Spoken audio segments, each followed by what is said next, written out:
माँ काली मेरे सपने में आई थी. She said you have to do a काली दरबार. And I said I'm not going to do it. I don't pray to you. मेरे घर में आपकी कोई फोटो भी नहीं है. तो she said that's a small problem. कल तक आ जाएगी. In the morning my driver came with a big picture of माँ काली. 11 शक्तिपीठ एक कॉमन इंसान के सामने नहीं आए हैं. वो इतने हिडन हैं कि गूगल पे भी नहीं है. क्योंकि वो जो शक्ति है वो अनलीश नहीं की जा सकती एक कॉमन मैन के लिए. People get really bothered when they hear that Ketu की महादशा है तो कुछ हो जाएगा. They are already doomed. अगर आपने कुछ ऐसे कर्म किए हैं पिछले जन्म में जिसका आपको भुगतान करना है तो आपकी लाइफ में साढ़े सती बड़े क्रिटिकल टाइम्स पे आएगी. Dreams are a portal. It's like a door. Memories can come through from past lives to you. You and your soul can actually leave your body and go into a past life as well. I could remember my past life where I had 2 babies. I was a Muslim woman and both my children were shot in front of me at gunpoint, and after that I was shot too. One night while I was laying on my bed, I just felt an intense pressure build up in my body. And in a split second I knew that I'm going to die. Something just flew out of my body and I felt that I have left my body and now I'm sitting on the fan. And then I heard a voice in my ear saying, this is the only way we could catch your attention.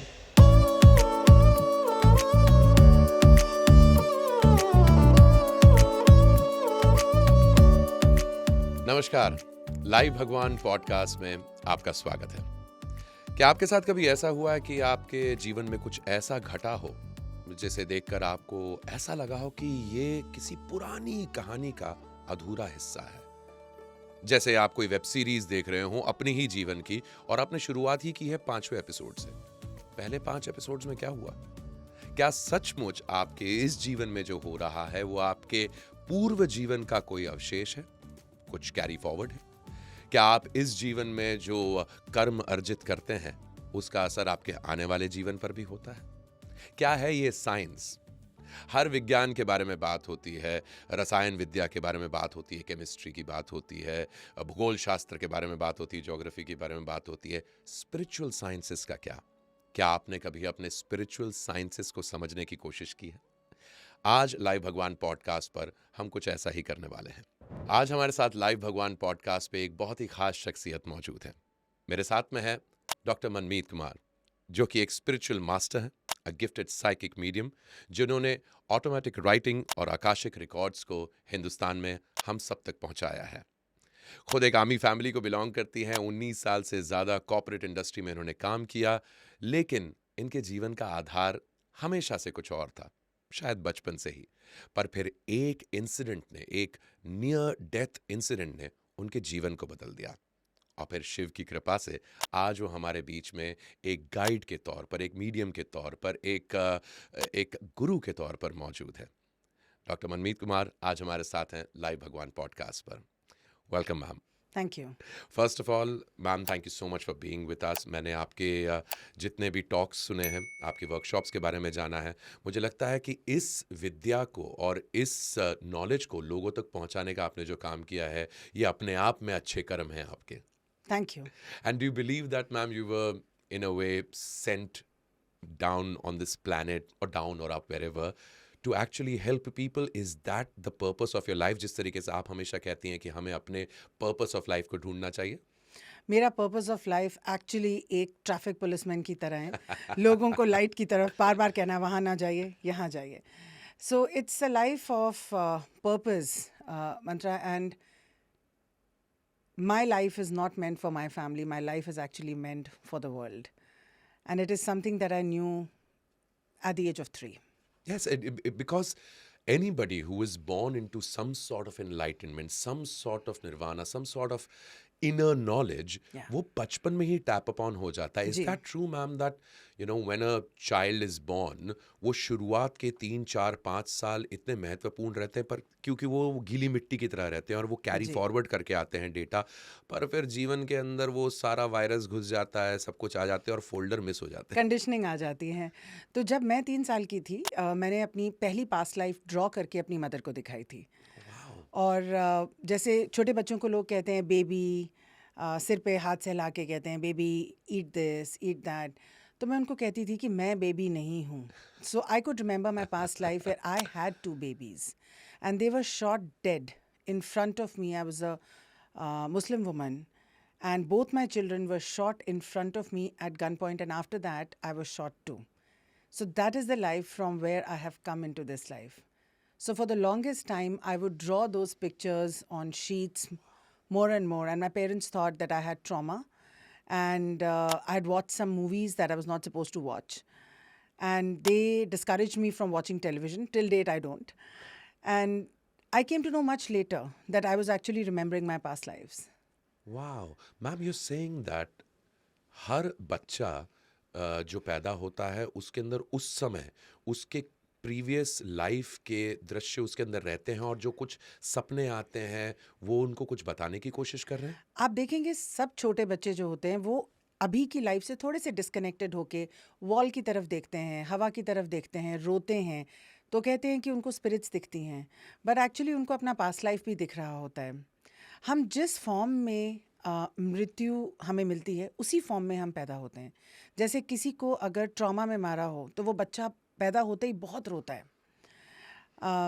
तो और दूसरी चीज़ ये है कि जिस moon हमारा जिस phase में होता है, जैसे किसी का मून अगर केतु में हो तो ऐसे बच्चे ट्रांसफॉर्मेशन लेने के लिए आते हैं. ऐसे बच्चे वर्ल्ड में एक चेंज लेके आते हैं. और ऐसे बच्चों का इंट्यूटिव कनेक्शन बहुत अच्छा होता है. जितने लोगों का मून 8th हाउस में होता है, जैसे कि सदगुरु का मून भी 8th हाउस में है, वो बहुत ज़्यादा इंट्यूटिव होते हैं और उनका पर्पस फैमिली लाइफ नहीं होता, उनका पर्पस दुनिया के लिए कुछ करना होता है. So there is a lot of connection between past lifes. Actually अगर हम इसको बोलें तो ये हमारी जर्नी ऑफ आवर सोल है. श्री कृष्ण ने क्या कहा है कि आत्मा अमर है. तो हम अपनी बॉडी बार बार चेंज करते हैं, लेकिन आत्मा की मेमोरी जिसको हम सोल डीएनए कहते हैं वो सेम रहती है. It's like you changing your clothes and going into another room. You are not going to forget what you did here, and then going into another room, you're still going to remember what you did here. So the soul remembers. The soul remembers. Yes. But we as humans जब हम कहते हैं कि हमें हमारा mind. हमारा mind हमें कुछ याद नहीं रहता. हाँ जी. कितना सुंदर विज्ञान है यहाँ पर बनाने वाले ने जिस प्रकार बनाया है कि आप अगले जन्म की तरफ बढ़ जाते हैं, लेकिन प्रीवियस लाइफ के पिछले जन्म का जो आपका जितना इंफॉर्मेशन है वो कैरी फॉरवर्ड होते हुए भी आप उसे एक्सेस नहीं कर पाते जब तक आप चाहें ना. बिल्कुल, क्योंकि एक न्यू जन्म आपके लिए एक न्यू अपॉर्चुनिटी है ग्रो करने के लिए. अगर हम उस अपॉर्चुनिटी में पिछले जन्म के कर्म और लॉसेस को ले आएंगे तो एक व्यक्ति एक फ्रेश अपॉर्चुनिटी उसको नहीं मिलेगी. So we are carrying that in a backpack as in a school backpack, but that notebook can only be unlocked like we unlock the Akashic records. So आप unlock करना चाहें तो आप कर सकते हैं, लेकिन आपको एक fresh opportunity मिली है एक नया जीवन जीने के लिए. Wow. To learn the lessons that you may have missed in your previous life. Wow, how beautifully is this a matrix that has been designed. Yes. And वो कौन है, किसने बनाया, इन चीज़ों के बारे में तो शायद बहुत बाद में बात आती है. पहले तो बात ये आती है कि मैं कौन हूँ, कहाँ से आया और मेरे जीवन का मकसद क्या है. मैम आपने आकाशिक रिकॉर्ड्स के बारे में बात की. It's a very very interesting space. मैं डायरेक्टली इसी पर जाना चाहूँगा. मैंने आपके जितने भी टॉक्स सुने हैं उसमें आप आकाशिक रिकॉर्ड्स के बारे में बात करती हैं. You have explained it that Akashic records एक लाइब्रेरी है, एक डेटाबेस है जहाँ पर हम सब के जीवन के रिकॉर्ड्स हैं. बिल्कुल. और ये डेटाबेस और ये लाइब्रेरी हमारी कॉन्शियसनेस की ही एक स्पेस है. It's not a physical space. Of course. ये हमारी कॉन्शियसनेस की एक स्पेस है जिसको हम एक्सेस कर सकते हैं under certain kind of hypnosis, under certain kind of meditations and techniques. But the whole point is that why access the records?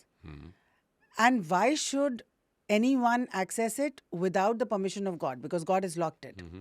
So ये जो records थे ये पहले चित्रगुप्त के पास थे.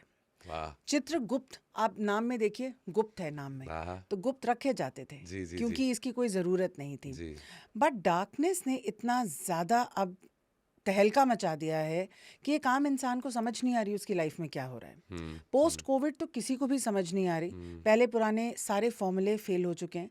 We can no longer ask our parents how to do certain things because they've not seen those certain things in their experiences. Absolutely. So अब historically भी नहीं पता कैसे हैंडल करना है. सामने से इतना ज़्यादा डार्कनेस है. लोगों के बच्चे एडिक्शंस में जा रहे हैं. People are contracting diseases that they've not heard about. Where is it coming from? People are saying that we are starting businesses and at the last moment something doesn't happen. And it's been happening for generations. So then God decided that, okay, let there be light. Let the Akashic records be opened for certain people so that they understand what they need to do. Akashic records को खोलना एक ऐसे vault को खोलने जैसा है जिसमें आपकी सारी लाइफलाइंस पड़ी हुई हैं. आप कोई भी लाइफलाइन एक्टिवेट करके अपनी प्रॉब्लम को सॉल्व कर सकते हैं. सो यू सेइंग मैम कि मेरे इस जीवन में जो अड़चनें आ रही हैं, जिन चीज़ों से मैं जूझ रहा हूँ, अगर मेरे काम पूरे नहीं हो रहे, या जीवन में प्रेम नहीं मिल रहा, या किसी की शादी नहीं हो रही, या हो रही तो टिक नहीं रही, बच्चों के प्रॉब्लम्स, कहीं ना कहीं इनका लेना देना आपके प्रीवियस लाइफ्स, आपके कर्मों से है. और अगर आप उसे टैप अपॉन कर लेते हैं और समझ लेते हैं तो शायद आपको सोल्यूशन मिल पाता है. 99% सोल्यूशन मिल जाता है, क्योंकि इसका जो बेस है वो भगवत गीता है. जी, अरे वाह. क्योंकि भगवान कृष्ण ने यही कहा है कि आपका कर्म कहीं नहीं जाएगा, आपका कर्म आपके साथ साथ ही जाएगा, जिसको हम अब एस्ट्रोलॉजी चार्ट में देख के प्रारब्ध कर्म कहते हैं. जी. ये कर्म आपको भोगने ही हैं. बट क्या इन कर्मों से हम कुछ सीख सकते हैं? क्या कुछ ऐसे लेसन्स थे पिछली लाइफ में जो हमने नहीं सीखे और वही अपॉर्चुनिटी फिर हमारे सामने आके खड़ी हो गई है कि डू बेटर दिस टाइम? ये हमें कैसे पता चलेगा? So Akashic records are not magical. They give you the information, but the human behaviour has to be changed by you in this life. लोग सोचते हैं हम एक आकाशिक रिकॉर्ड्स का सेशन कराएंगे और कल से हमारी लाइफ में सारी प्रॉब्लम्स खत्म हो जाएंगी. But that's not true. Akashic records के सेशन में आपको ऐसी इन्फॉर्मेशन दी जाएगी जिससे आपको प्रेरित किया जाएगा कि आप अपने आप में चेंज कैसे लेके आएं. और जब आप वो चेंज लेके आएंगे तो लॉ ऑफ अट्रैक्शन से वो चीज़ आपको मिलेगी. That's the science behind it. Since I am a science student, I like to explain the science rather than just saying eat this and it's going to get better. No, but I really do want to appreciate the fact about how you have described spiritual sciences in a very day-to-day life language, and उससे शायद लोगों को और बेहतर तरीके से चीज़ों को समझ में आता है. और मैं तो इसलिए सबको बताना भी, आकाशिक रिकॉर्ड्स आपको स्पॉटिफाई पर सुनने को नहीं मिलेंगे. ये कोई रिकॉर्ड कंपनी नहीं है. ये एक spiritual album hai, for all you care, if I could just say it that way. And how does one access their Akashic records through a medium? Some people say that we can access our own Akashic records. I feel that there is a play of the mind in that. Ji. We only want to hear what we want to hear. Of course. When you go to an astrologer and he says you are not meant for relationships or marriage, you feel that the astrologer is not good enough. You go to another person. You keep going to people till they tell you what you want to hear. And the most expensive one will actually tell you what you want to hear. But that's not true. So don't shoot the messenger. मुझे लगता है हमारे mind का बहुत play आता है. हम सब के अंदर ईगो और माइंड और लॉजिक और प्रैक्टिकलिटी और क्विक रिजल्ट्स की बहुत आज एक भूख है, जिसकी वजह से अगर हम अपने आकाशिक रिकॉर्ड्स को खुद एक्सेस करेंगे तो एक गलती आ सकती है, एक एरर आ सकता है. आपको एक आकाशिक रिकॉर्ड एक्सपर्ट के पास जाना चाहिए जिसको सच बोलने से डर ना लगता हो, और वो आपको बताएगा कि क्या क्या हुआ था, क्या आपको सफ़र करना ही है, और क्या आप शिफ्ट कर सकते हैं. और जो आप शिफ्ट कर सकते हैं, आप उसके पास हर 3 महीने में जाइए अपनी प्रोग्रेस रिपोर्ट लेके कि अब बताइए, अब बताइए. Because I just want to say that everything that you want in life is like a decision box. हमने computers में पढ़ा था, एक decision box होता है. If we say yes, we have this set of possibilities. If we say no, we've not learned this, we have this set of possibilities. The people that you attract in your life are not random. They are already programmed in the matrix, depending on the choices that you have made till then in life. आपने बहुत सुंदर एक बात भी कही आपके one of talks के अंदर, जो मैं अपनी मम्मी से हमेशा कहता रहता हूँ. मैं अपनी मॉम से कहता हूँ कि मॉम बोलती है कि मैंने 9 महीने तुझे अपने पेट में पाला. मैंने नहीं मम्मा, मैंने आपको चुना है. मैं चूज़ कर रहा था कि हाँ. तो हम लोग मस्ती करते हैं आपस में. वो बोलती है हाँ हाँ, तूने ऊपर से बोला था कि मेरे को इस औरत के कोख में डालो. मैंने हाँ, that is true. That is true. And you've exactly mentioned the That is same, that true. we choose our parents, our relationships and everything. Absolutely. Absolutely. If you haven't learned a certain lesson, you'll attract a certain kind of man in life. People come to me saying we've attracted the same kind of person again and again and again. And I said, so how's your dad? And they say he's exactly the same. Because they didn't learn there. Nobody is bad. You have to understand this. They are just mirrors of what you need to learn. So Akashic Records is a beautiful way to find out what are your lessons, what are your blocks, how to get over them, what are your karmas, and find peace in saying, okay, this is what it This is what it so you is. Saying that अगर मैं अपने Akashic records को access करूं तो मुझे पता चल सकता है कि मैं और मेरी माँ जो इस जन्म में माँ और बेटे हैं, जी। हम दोनों का प्रीवियस रिकॉर्ड क्या रहा है, हम लोग कब कब क्या, बिल्कुल। और आप कह रही हैं कि there is more than 100% chances कि हम दोनों जन्मों जन्म से कनेक्टेड रहेंगे. Correct. That is called the soul family and the soul tree. So हम अपने soul tree वाले लोगों के साथ ही जन्म लेते हैं क्योंकि हमारे कार्मिक linkages उन्हीं के साथ हैं. That is very interesting. And ma'am, tell me more about like Akashic records के बारे में आपने बात करी है. Automatic writing, what is that? How does one access that? What does that do? Automatic writing is your spiritual GPS. Ooh, well said. Just like you have your GPS and you probably will not drive without it, you should not get up without knowing automatic writing every day because it connects you to your guides. So, for example, you are sitting in front of me. I have Krishna sitting in front of me every day. It's quite a thing, let me tell you. He They will guides tell you. you, he guides everybody. But half the people don't know how to talk to him. And you can ask all your daily guidance from your guides, which means you're your own astrologer, you're your own psychic. I teach people how to become a psychic. Wow. Nobody teaches their craft, I do. Because I'm confident that the universe is just growing by the light that you grow. That is true. Why keep being dependent on people? Why don't you learn the craft yourself? So, automatic writing is a way to get connected to the guides and get daily guidance in the form of writing.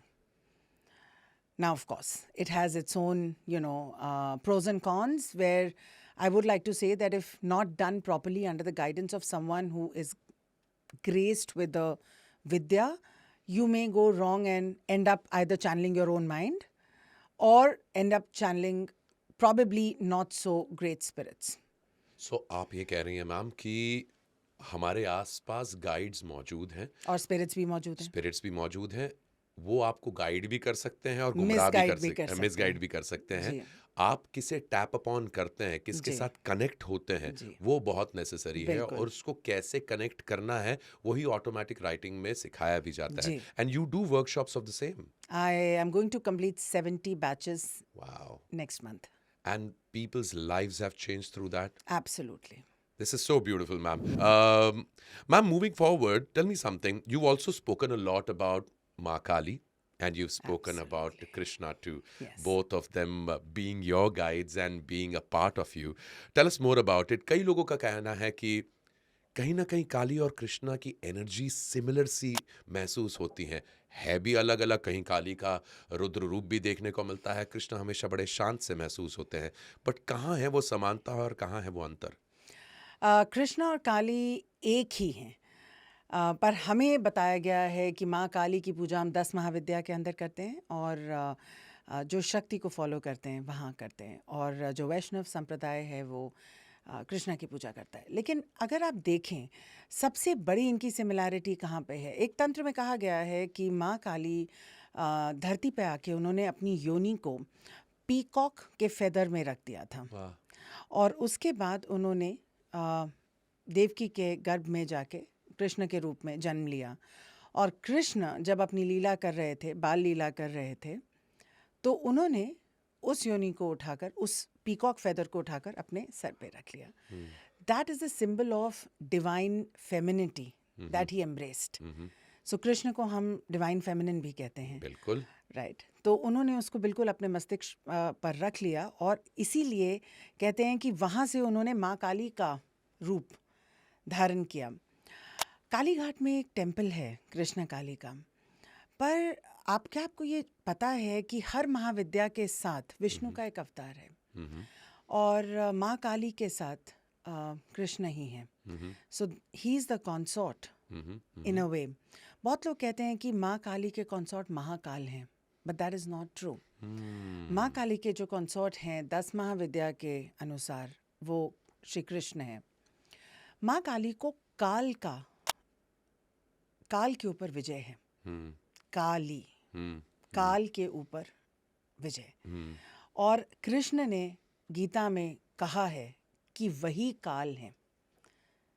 He is the ender of all yugas. Yeah. We are waiting for the Kalki avatar. Ji ji ji. So he is the ender of all yugas. So he is Kal. He has said it himself. if she is Kal and he is Kal. And that is also the similarity between Krishna and Shiva.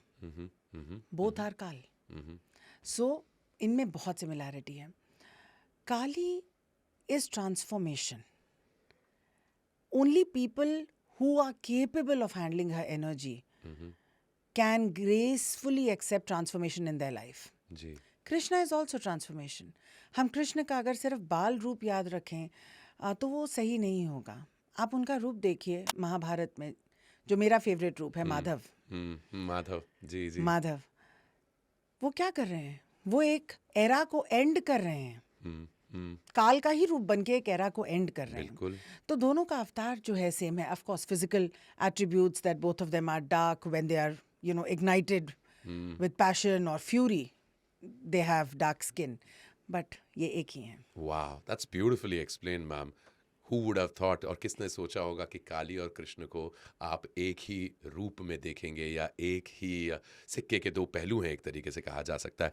Ma'am, आपने वैष्णव, Shaivites और शक्तास के बारे में बात की. How does one differentiate जो कृष्ण के, विष्णु के अनुयायी हैं, जो शिव के अनुयायी हैं, या जो देवी भक्त हैं, क्या हम सब इन तीन हिस्सों में बटे हुए हैं?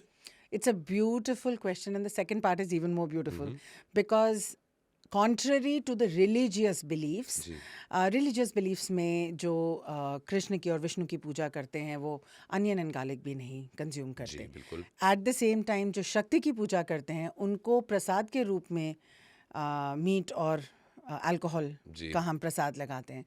जो शिवा के भक्त हैं, Shiva believes in unity and no discrimination. So हम शिवा को भांग भी चढ़ा सकते हैं, धतूरा भी चढ़ा सकते हैं. इसका ये मतलब नहीं है that Shiva is consuming it. इसका मतलब ये है that he is capable of consuming anything including the halahala and still being Shiva. So Shiva teaches detachment. आपने कहा क्या इन सब को हम फॉलो करते हैं या क्या ये हमारे अंदर हैं? You are very right. ये तीनों एलिमेंट्स एक व्यक्ति के जीवन में होते हैं. There are times that we have to be detached. There are times that we have to be fierce, like Kali. And there are times that we have to be very gentle and flowing in unconditional love, which is Krishna. But one thing I want to tell you, हमारे जो astrological charts होते हैं वो हमें पहले से ही बता देते हैं कि आपका इन तीनों में से इष्ट कौन है. आपका लग्न लॉर्ड कहाँ बैठा है, आपका लग्न लॉर्ड किस इनमें से किसको दर्शा रहा है. सो जिनका भी मून होगा दैट इज टुवर्ड्स शिवा. जो भी केतु में पैदा हुए हैं दैट इज टुवर्ड्स माँ काली. और जिनका जुपिटर बहुत वेल प्लेस्ड होगा that is towards Krishna and Vishnu. Jupiter is very well placed, so you have more of an easy life in this life, right? आपको चीज़ें आराम से मिल जाएंगी, आपके family relationships अच्छे होंगे. But what about the people who have come here to do something very big? You will see that they are followers of माँ काली. They have an affinity because उन्होंने इतनी transformation देख ली है that they have risen like a phoenix. So that is माँ काली. And that is beautiful about how you say that astrology as a science can also guide you towards what is your spiritual path. And do you know that this astrology that guides you towards which numbers you are born under and which planets you are born under is also a decision of your soul. So first comes the pre-birth plan, which decides that I'm going to be so and so, and this is going to be my purpose in life, and this is how I have to live. For example, somebody who has not had enough courage in one life, okay, now wants to take a very courageous birth, will decide that I will be born under fierce planets, I will have fierce obstacles in life. So many people think that their life is defined by the numbers and planets they are born under. But the soul is bigger than the numbers and planets because it decides which numbers and planets it's going to be born under. So we have chosen our We have miseries control. ourselves. But they aren't miseries. They are opportunities for growth. Well said on that. So we have chosen everything, including whether Rahu is going to be dominant, non-dominant, whether the Rahu Dasha is going to come in the first 10 years of my life. If so, I'm going to have a doomed childhood. And if so, I've seen so much of darkness in the first 20 years of my life that I will become a healer in the second part of my life. Wow. So it's not unfortunate that someone has a Rahu Dasha in their teenage. It is because it really disrupts you. But you've chosen it because you have a larger plan. Everything is pre-planned. एक पत्ता भी नहीं हिलता कृष्ण की मर्जी के बिना. और आपके सोल ने उनके साथ कॉन्फ्रेंस करके ये डिसाइड किया है कि आपको लगता है मुझे ऐसे करना चाहिए. Yes, so teacher and disciple are one. Wow, how beautifully And the explained. script is played. And imagine humans on earth think that they are controlling things and they are doing things. God must be just Having a laughing. great laugh right now. Wow. So, how beautifully he said that we, in consultation with the Almighty, have crafted our own life from the beginning till the end. Miseries होने हैं, opportunities मिलनी है, खुशियाँ होनी है, दुख भी होने हैं, पर कब किस समय कितना चाहिए. और आप उनमें कैसे बिहेव कर रहे हो ये आपको चॉइस भी दी गई है. कि आपको Your उसमें lessons and obstacles are curated. Ji. How you behave, do you choose to learn them or not, will decide how you will fare in your next jannah. And then where does karma play a picture in this? The karma has to be taken into the next birth. So when you have a free will, you're given a lot of responsibility. But if you say, damn the responsibility, I'm just going to do what I want to do, cool, then take it with you in the next life. Wow. The moment we figure out that we don't have actually anyone to blame but ourselves, Absolutely. it's a different approach towards It's a life. full responsibility, right? Dr. Manmeet, we were talking about your workshops और बहुत सारी चीज़ों के बारे में. There is so much that I can speak to you about. पर आपने जो 10 महाविद्या के बारे में बात की है, मैं चाहूँगा कि हमारे दर्शकों को आप उसके बारे में भी बताएं. 10 महाविद्या एक बहुत ही गुप्त, सेक्रेड और ट्रांसफॉर्मेटिव एनर्जीज का रूप है. मेरे जीवन में ये माँ काली के थ्रू आई थी और माँ काली मेरे सपने में आई थी और उन्होंने मुझे ये काम करने के लिए बोला. Being a very simple-minded person and not from a very religious background, I really was afraid of the energies that Ma Kali carries, and I told her point blank, no, I'm not going to do it. She said, but you have to do a Kali Darbar. And I said, I'm not going to do it. ना मुझे पता है दरबार क्या होता है, ना मुझे, I don't pray to you, मेरे घर में आपकी कोई फ़ोटो भी नहीं है. तो she said, that's a small problem, कल तक आ जाएगी. I said, पर मैं नहीं लेके आऊँगी. In our mind we think that we are getting God. We don't know that God chooses. So the next morning, and she said, I said, मुझे आता ही नहीं है करना. She said, कल मैसेज डालना अपने ग्रुप में और 6 दिन के बाद होगा, ये दिवाली वाले दिन होगा, आपको ऐसे ऐसे करना है. I forgot about it. In the morning, my driver came with a big picture of Ma Kali. And I looked at him, I said, what? He said, वो वहाँ पे मैं गया था और आपने मंगाई थी ना ये फ़ोटो. I said, नहीं, मैंने तो नहीं मंगाई.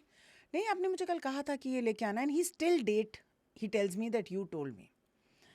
तो आ गई माँ काली. अब उन्होंने कहा कि आप मैसेज करना. तो I said let's humour ourselves. तो मैंने मैसेज किया ग्रुप में कि मैं काली दरबार करूँगी, जिसको आना है वो आ जाए. दिवाली को 5 दिन रह गए हैं. You know how Diwali is in Delhi. So I told her panicking कि अगर किसी ने हाँ बोल दिया तो वहाँ पे करना क्या है. शी सेड आपको कुछ भी नहीं करना, आप हवन कुंड के सामने बैठ जाना, मैं आऊँगी, मैं सब कुछ खुद ही करूँगी. Does it sound even real? Ma Kali was guiding you all throughout. Yeah, so I sent the message. One person, 2 people, करते करते करते it became 139 people. ये आपके क्लोज सर्किट के जो नहीं, ये मेरे, हाँ, जिस काम में मैंने शुरू किया था जी, तब जी. मैंने अपना काम शुरू ही किया था. And in the frame of my small house, people were sitting till the lift. And now came the question of कि क्या करना है. So I sat, and there are people who will be watching this podcast who know and who were there in that darbar. And we all sat. Now there's pin drop silence because I don't know what to do. I'm just doing the havan. आगे का item नहीं पता क्या करना है.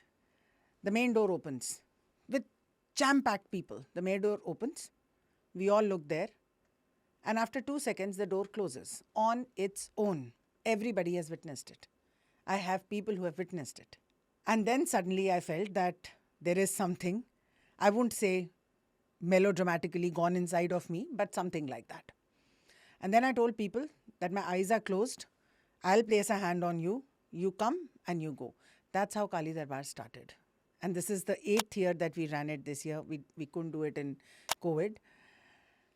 And I would just place my hand. People would come from across the country to just feel that power through my hand. And after that, I would be sleeping for 6 to 7 hours straight because my body couldn't take it. Of course. And wake up and say, अच्छा कितने लोग आए थे? Like a party. कितने लोग आए थे? फिर कैसे हुआ? सब लोग गए, ठीक से गए, प्रसाद लिया, all of that. That's how Kali Darbar started, and that's how the 10 Mahavidya started. So she said, imbibe my energy for 6 years, and I will move you to the next level. I didn't know there is a next level. And last year, I have presented a paper at Oxford on 10 Mahavidyas. Wow. And how was it received? It was received well. There was a lot of research. It's a research paper. And the 10 Mahavidyas are actually a very Ugra form of Shakti and not meant for everybody. It has become almost like a spiritual fashion now to pray to them.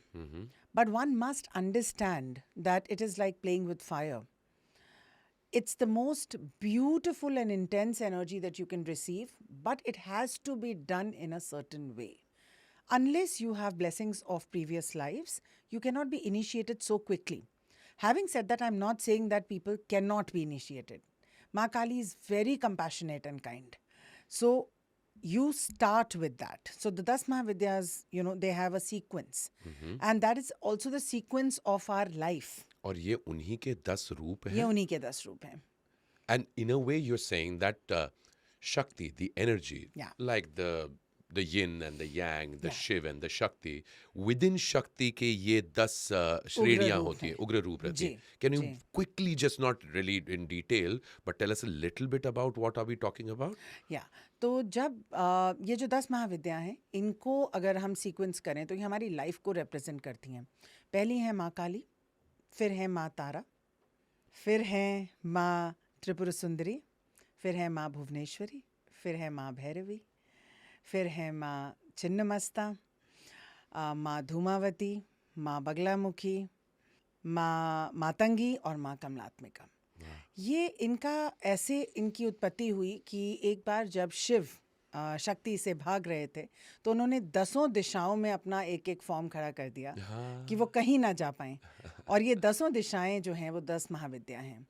और हर एक व्यक्ति किसी ना किसी महाविद्या से जुड़ा हुआ है, अगेन अपने एस्ट्रोलॉजिकल चार्ट के थ्रू या अपनी पिछले जन्मों की भक्ति के थ्रू. अगर आपको कोई ऐसे गुरु मिले जो इन महाविद्याओं में माहिर हैं या जो इनकी दीक्षा देते हैं तो आपसे ज़्यादा ब्लेस्ड कोई भी नहीं. वाह वाह. और हम सभी कहीं ना कहीं इन 10 महाविद्याओं में से किसी ना किसी एक से सबसे ज्यादा प्रेरित हैं या उस दिशा में पैदा हुए हैं. वो हमारी रूलिंग गॉडेस हो सकती हैं. आपकी रूलिंग गॉडेस हैं. शक्ति में अगर आप हैं, शक्ति की पूजा आप करते हैं, आप इनमें बिलीफ रखते हैं, तो आपको ज़रूर ये करना चाहिए. देखिए, शक्ति एक फॉर्म है जो बहुत एक्टिव है. जी. शिव पैसिव है. जी. Shiv is being, Shakti is doing. It's the noun and the verb. So अगर आपकी लाइफ की ऐसी स्टेज है जब आपको बहुत कुछ करना है, आपको शत्रुओं पर विजय पानी है, आपको तंत्र सीखना है, आपको आध्यात्म सीखना है, तो शक्ति. Quick results, very quick results. That is who the 10 Mahavidyas are. शक्ति की बात निकली है तो बहुत से लोग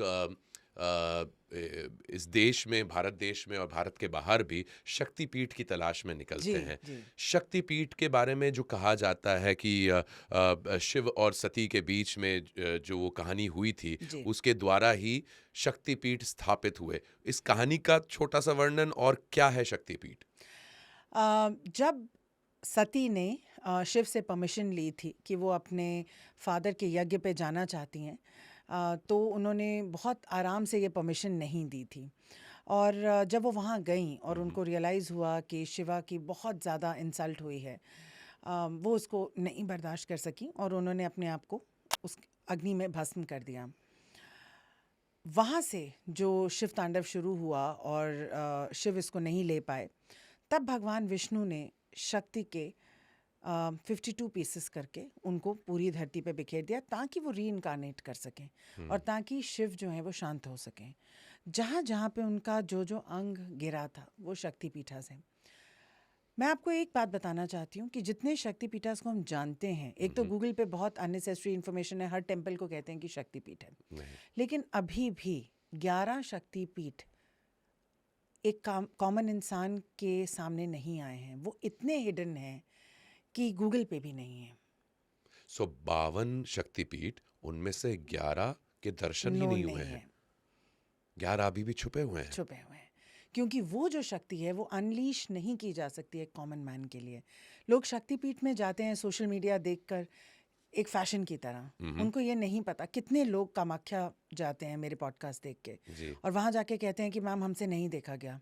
बहुत लोग मुझे वहाँ मिल जाते हैं और बहुत बिलक बिलक के रोते हैं कि यहाँ बलि दे दी गई, मेरे पैर पे खून लग गया, माँ है तो माँ का कंपैशन कहाँ है। तो जब हम किसी चीज़ को अंडरस्टैंड किए बिना एक शक्तिपीठ जैसी बहुत ह्यूज एनर्जी बॉल में चले जाते हैं तो हमारा डिसबैलेंस हो जाता है। कई लोग शक्तिपीठ में जाकर सिर्फ प्रेयर करके आते हैं, कई लोगों को उसका रिचुअल नहीं पता, कई लोगों को ये नहीं पता कि हमें क्या तैयारी करके जानी चाहिए। It is not a place that you can just visit. You are going there and surrendering a part of your life and taking something back, after which your life is not going to remain the same. So it is a samarpan. It is part 1 and part 2 of life. हम कामाख्या गए थे, हमने वहाँ पे Coke पिया, हमने वहाँ से चुन्नी ली. It's not a playground. It's her playground. If you haven't felt those goosebumps, if you haven't danced in that blood, in that joy, in that whole passion, then I'm sorry, you've just touched it and come back. Doctor Manmeet, हमने बहुत सारी चीज़ों पर tap upon किया है. We spoke about Akashic records, automatic writing, we spoke about 10 महाविद्यास. Planetary movements के बारे में जब बात की जाती है, अबाउट हाउ व्हाट, जिस तरीके से आपने शुरुआत में ही कही कि we choose our birth, we choose कि हम, हमारे माँ बाप कौन होंगे, हम किस समय पर पैदा होंगे. सो ये ग्रहों की जो महादशा रहती है, क्या इसका इम्पैक्ट हमारे जीवन भर रहता है? वहीं से साढ़े सती आती है, वहीं से काल सर्पदोष आता है. क्या इन चीज़ों पर भी इंसान को उतना ध्यान देना चाहिए? क्या उसकी भी पढ़ाई करनी चाहिए? 100%. आप को पता होगा कि पुराने ज़माने में सबको एस्ट्रोलॉजी का ज्ञान था और सबको पता था कि हमारे कुल देवता कौन है. सबको एक अपना चार्ट और अपने बच्चों का चार्ट, ग्रह दोष, एंसेस्ट्रल प्रॉब्लम, सब कुछ पता होता था. So it was a very complete universe. लेकिन अब हम एस्ट्रोलॉजी को समझ के इंस्टाग्राम पे शायद छोटी छोटी रील्स बनाने के लिए लोग समझते हैं. People get really bothered when they hear that Ketu की महादशा है तो कुछ हो जाएगा, मैम कुछ हो जाएगा, हमारा राहु शुरू हो गया. They are already doomed. Astrology का सबसे डीप रिलेशन आपकी सोल प्लान के साथ है. अगर आपके सोल ने प्लान किया है कि मैं फर्स्ट पार्ट ऑफ लाइफ में एनलाइटन होऊंगा, तो आपके जो प्लैनेट्स और महादशाएं हैं वो उन्हीं प्लैनेट्स की होंगी. अगर आपने कुछ ऐसे कर्म किए हैं पिछले जन्म में जिसका आपको भुगतान करना है, तो आपकी लाइफ में साढ़े सती बड़े क्रिटिकल टाइम्स पे आएगी और जी. वो आपको अपॉर्चुनिटी देगी कि आप इस कर्मा को लेट गो कर दो.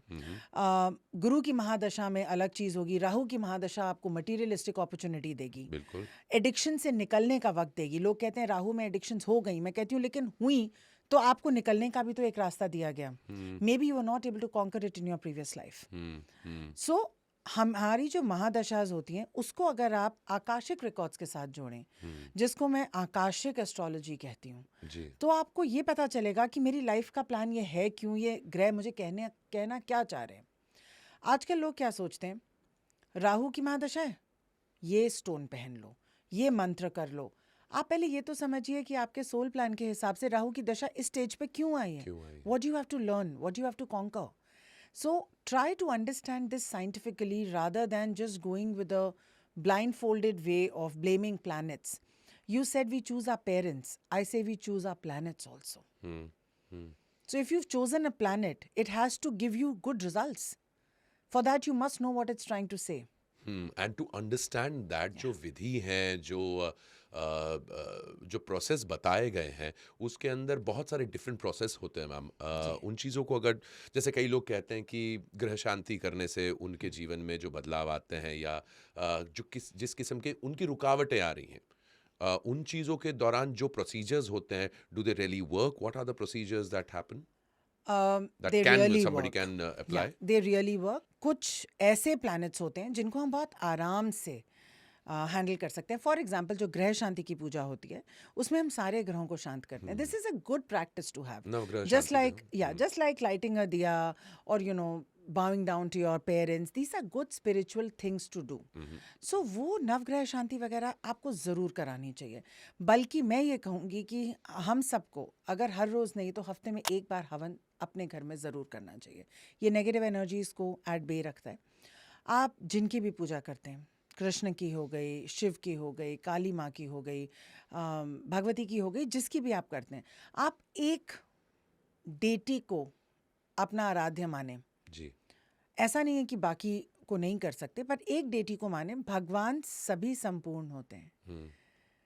One is not better than the other, है ना. हमारा भगवान स्लो नहीं है. जी. It can give us the results we want. आप उन्हीं के मंत्र को, उन्हीं को आराध्य मानकर उन्हीं को एक सेंट्रल प्लेस दें अपने टेम्पल में और उनकी आरती रोज करें. जिस घर में रोज आरती होती है उस घर में नेगेटिव एनर्जीज नहीं रह सकती. और जिस घर में आरती का हम दीपदान जिसे कहते हैं और उसका पूरा ऑरा हम अपने घर में प्रज्वलित करते हैं, उस घर में प्रॉब्लम्स नहीं हो सकती.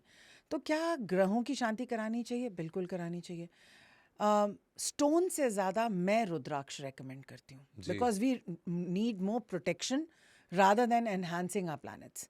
प्रोटेक्शन की हमें बहुत ज़रूरत है. तो अगर आपको नहीं समझ आ रहा मुझे कौन सा स्टोन पहनना चाहिए, आप रुद्राक्ष ज़रूर पहने अपने प्लैनेट्स के हिसाब से. बताइए ना रुद्राक्ष के बारे में और बताइए ना. बचपन से बड़ा इंट्रीगिंग सब्जेक्ट रहा है रुद्राक्ष का और तलाश रही है सही रुद्राक्ष की. कहाँ एक मुखी मिले, कहाँ द्विमुखी मिले, कहीं दशामुखी मिले.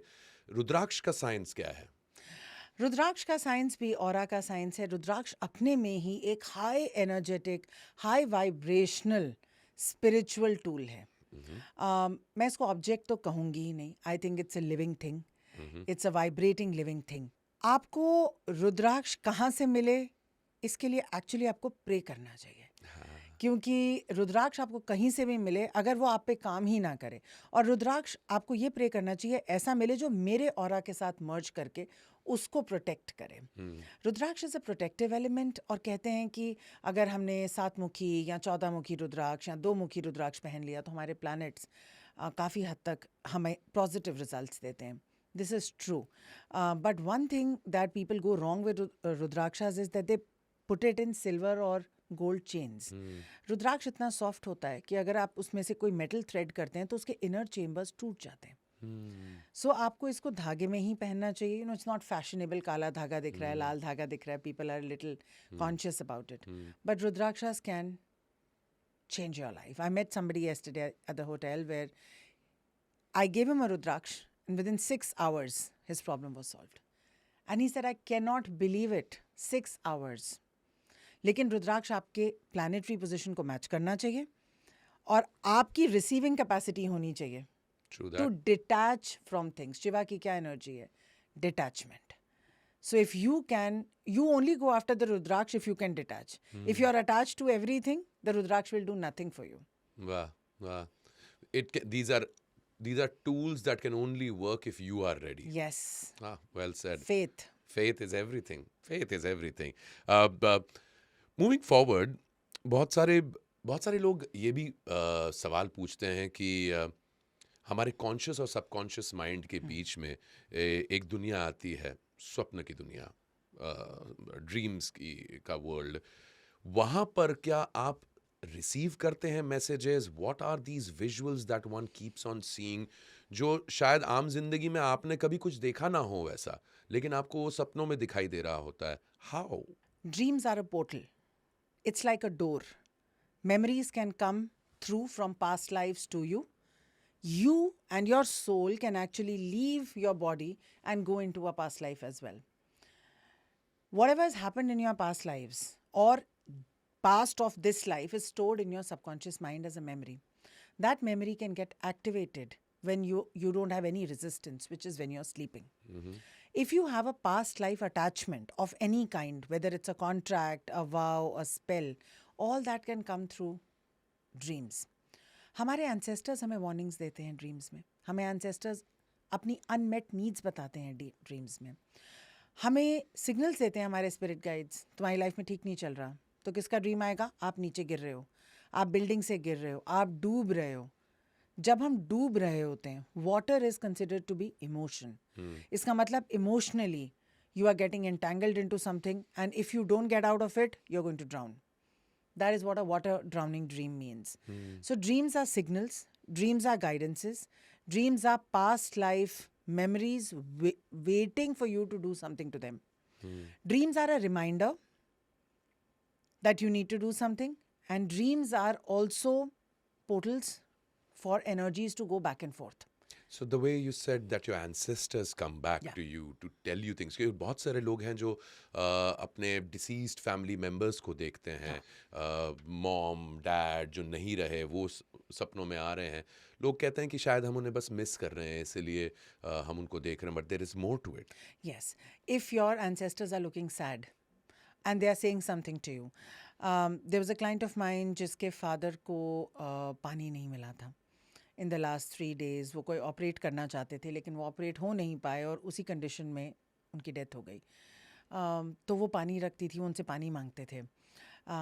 Then I told her a way to do it in shraddha, and now he doesn't come.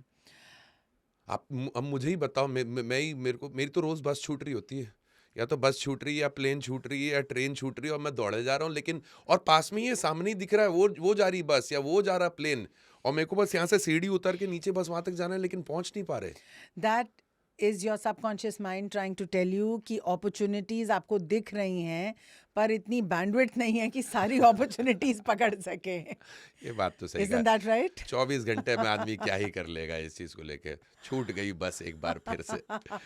But dreams is a great the section that you told us about, and it's a dream analysis. It's such a beautiful world one can tap into. There are so many books out there, so there every dream represents something 100%. in your life. Yes. तो आपको उस चीज़ को उस पर ध्यान देना बहुत हाँ ज़रूरी जी. है. And Dr. Manmeet, how did this all happen to you? You told me that since childhood you knew that you were meant to do this. At the age of 3 itself, the awakening had happened to you. You could see what was happening in your past lives. How did you die in your past life? How did you come back? But then something happened in this life with you that changed it all. क्या हुआ था? I had a near-death experience in a very non-sensational way.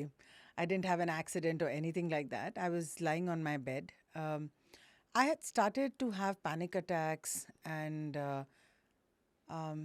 what I would now call the Kundalini awakening. But I didn't know it because I was not practicing anything. I was in the corporate world and I was not practicing any such ritual or meditation. And I was very busy with the second stage of my life. I'm a single parent and I had just moved out of one institution trying to set up my life in the other. So every third day I would reach the hospital with panic attacks, and the doctor would say, panic attacks, give me a medicine and ask me to go home. I was getting pretty tired of it, and one night while I was laying on my bed, I was looking at the fan, I just felt that there's an intense pressure build up in my body, intense. So I can tell you how death feels like. And in a split second, I knew that I'm going to die. While I was processing that this is happening, something just flew out of my body, and I felt that I have left my body and now I'm sitting on the fan. And I could look down at my body. And the body was very peaceful. The eyes were closed. It was not struggling. And I sat on the fan feeling really out of sorts, imagining a white light going to come to me, because that's what we've all heard. There's going to be a white light. And to my surprise, there was no white light.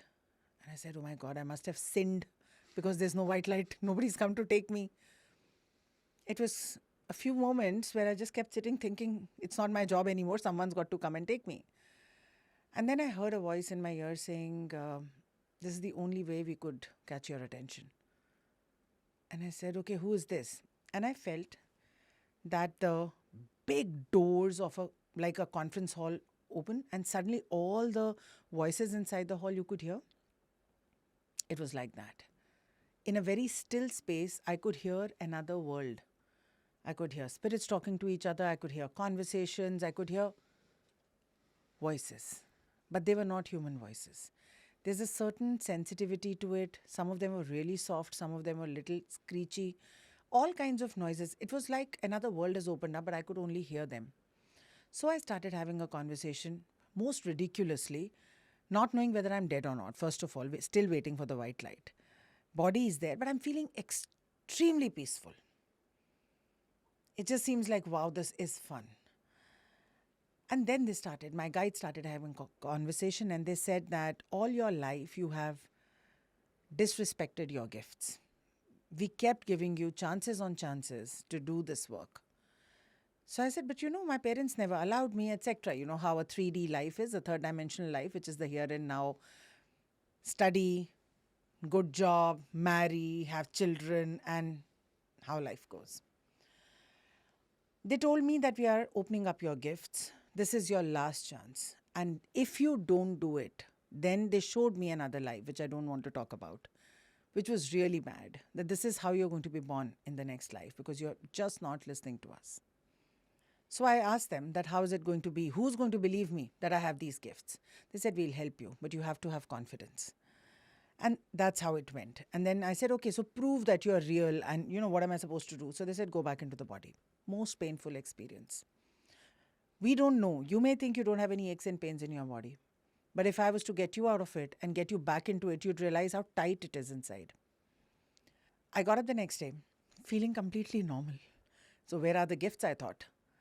I thought maybe I should consult a doctor and I should ask him and tell him about something. So I went there only to realize that these voices now talk in my head. So I went there and I said, I'm having a problem, la la la. He heard me out, to his credit. And he said, okay, so let's test it. I said, yes. I said, but you need to give me some medication. There was a report kept on his table. I looked at that report and my guides told me the report is of a liver test. This is what the count is. So I looked at him. I said, is this a report of the liver test? He said, okay, let's see. It was. And the count that I was given was accurate. And that's how the experiences started. But it was very, very uncanny.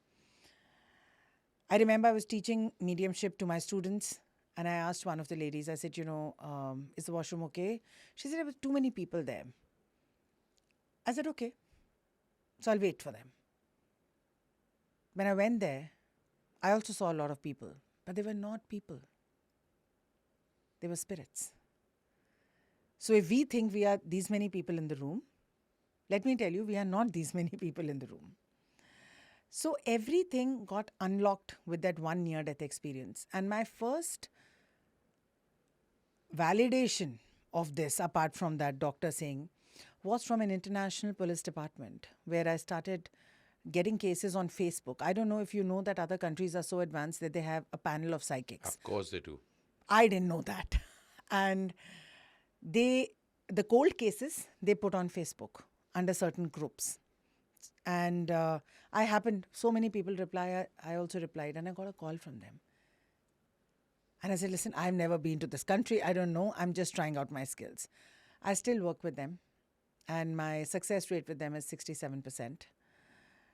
So they give me cases from time to time. That is where I realized that if I could sit in India, look for kidnapped girls in another country, find them, okay, in whatever state, that I could do this work. How do you feel being gifted? I've worked very, very hard with my gifts. I feel privileged. I also know I've worked very hard in my previous lives. But can I just say that the life of a psychic is extremely demanding, thankless, hardworking, but you just know that there is light at the end of the tunnel. And it's so, so good when I meet people like you who are spreading the light, and when I see this audience hearing all of this. I just want to say that we should recognize gifts in people, especially children. There should be spiritual schools where people who are gifted, who are intuitive, should not be made fun of. We should hone those skills. India needs a panel of psychics too. If there's anybody watching from, from our law and order, from the police department, from the judiciary. I think we really need to go deeper into what we call murders and suicides in India, and we should have people who can help us. It's a beautiful, beautiful life, but it's very hard. So if you have the gift, don't neglect it, because it is part of your soul plan. Neither should we trivialize it. We should just put it to the best use possible. May there be light. Always. And on that note, my dear friends, I think it's been one of the most exciting and the most interesting episodes of Live Bhagwan's podcast. Dr. Manmeet Kumar, thank you so much for being with us. And all the people who you've helped, all the people जिनके साथ में आपने जुड़कर उनको एक नई दिशा दिखाई है, उनकी तरफ से थैंक यू. एंड जिन लोगों के साथ आप जुड़ने वाली हैं, वो ऑलरेडी आपको तलाशना शुरू कर चुके हैं. Thank you so much. ऐसे ही रोचक और आध्यात्मिक बातें सुनने के लिए लाइक, शेयर और सब्सक्राइब करें लाइव भगवान पॉडकास्ट.